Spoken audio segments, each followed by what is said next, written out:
Welcome to the deep past. Long before cities, kingdoms, or religion, powerful geological forces were lifting the Himalayas. Those mountains would eventually help create one of the most important river systems on Earth. These streams may look ordinary, but they're helping carve the pathways that future rivers will follow. Without this constant flow of water, the Ganges as we know it could never exist. Most people think rivers simply flow through landscapes. Here, the river is actually building the landscape itself. These sediments were one of the most fertile regions in human history. Now we're thousands of years later and people are beginning to settle near dependable water. It's easy to see why. The river provides food, transportation, and survival. Something important is happening here. These small communities are beginning to organize daily life around rivers.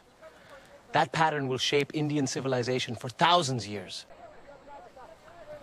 We've arrived in the early Vedic period. Communities speaking early Indo-Aryan languages are spreading across northern India, and rivers like this are becoming central to daily life. I'm helping out in the fields today, and let's just say farming is harder than it looks. But this fertile soil explains why more people are settling near the river. All right, I'm gonna go ask this farmer what he's doing. I have a feeling this conversation isn't gonna go very smoothly. What are you growing out here? Yep. Absolutely no idea what he just said. I've somehow been trusted to guide this ox. That's probably a mistake. Still, animals like these are helping transform agriculture across region. What started as scattered communities is turning into organized villages. More people, more food, and more trade are beginning to connect the region. This river isn't just a source of water. It's becoming a highway. People, goods, and ideas are starting to move farther than ever before. Take a look at this.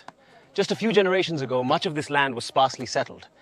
Now these fertile floodplains are supporting larger communities, bigger harvest, and a growing population. The river is turning into the engine of an entire civilization. If you wanted to measure wealth here, you'd count cattle, not coins. These animals provide food, labor, transportation, and social status. In many ways, they're the foundation of the local economy. This may not look like a modern shopping center, but something important is happening here. Villagers are exchanging goods, building relationships, and creating the trade networks that will connect communities across the region. I'm traveling with a group of merchants today, and these journeys aren't easy.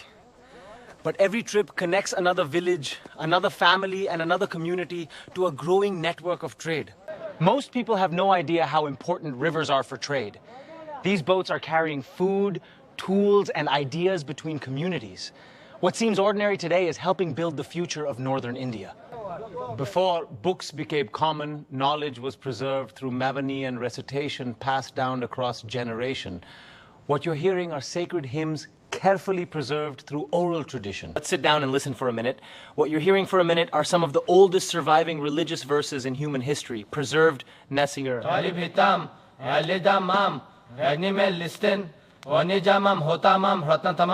After the ceremony, everyone sits down to eat.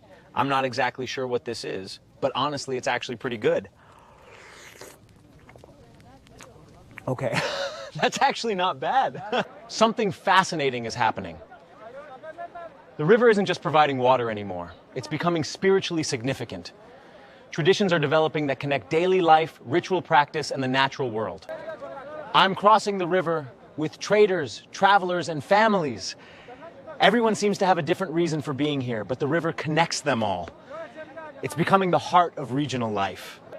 Looking around, it's clear that everything revolves around the river. Farms, religion, transportation, and daily life all depend on it. And this is only the beginning of the Ganges story. Something big is changing here. Villages are growing into larger political centers. Leaders are gaining more power, populations are increasing, and the foundations of future kingdoms are starting to appear. These local leaders aren't just village chiefs anymore. Their authority is expanding, and some are beginning to rule larger territories. The age of kingdoms is getting closer. This leader helps settle disputes, organize trade, manage land, and coordinate defense. As villages grow, Rulers like him are becoming far more powerful than traditional clan chiefs. That may sound ordinary today, but at the time it was revolutionary. Iron tools allow people to clear forest faster, expand farms, and support much larger populations. All right, I've been watching these guys for a while, so I'm gonna try this out myself. Wow, this hammer is a lot heavier than it looks. I think I'll stick to time travel. Much of the Ganges Plain was once heavily forest. New tools are helping communities expand agriculture on a scale that wasn't possible before. Welcome to a new chapter. Large states known as Maghanapadas are now competing for power across northern India. The Ganges is becoming the center of political life. Hold on, look at this. This merchant isn't selling spices from across Asia yet. Most of what's here comes from nearby farms, workshops, and river trade along the Ganges. Every boat Makedu I see is carrying more than goods. They're carrying ideas, technologies, languages, and cultural traditions between communities. Not all the big changes are political. Across northern India, thinkers are asking profound questions about life, suffering, morality, and the nature of existence. I'm traveling with people searching for spiritual understanding. Many of these journeys follow routes connected to the Ganges and its growing sacred landscape. I've picked up a few words of their language. I'm definitely not fluent, but let's see if I can ask where he's going. Bante, kaurya mein gab chasi? Aha, ham Varanasim gachami. Hey, I actually understood that one. Let's see if I can ask one more question without embarrassing myself. Kim karane na gachasi? Damam sotum, panyam labitu. That's incredible. People are walking for weeks just to learn from teachers near the Ganges. Most people picture ancient India as rural villages. But cities are becoming major centers of culture, trade, and political power. Well, that's it for today's journey. Thanks for watching and sticking around until the end. I've learned a lot on this trip, and honestly, after walking all over ancient India, I think I need a bath. Might as well use the Ganges.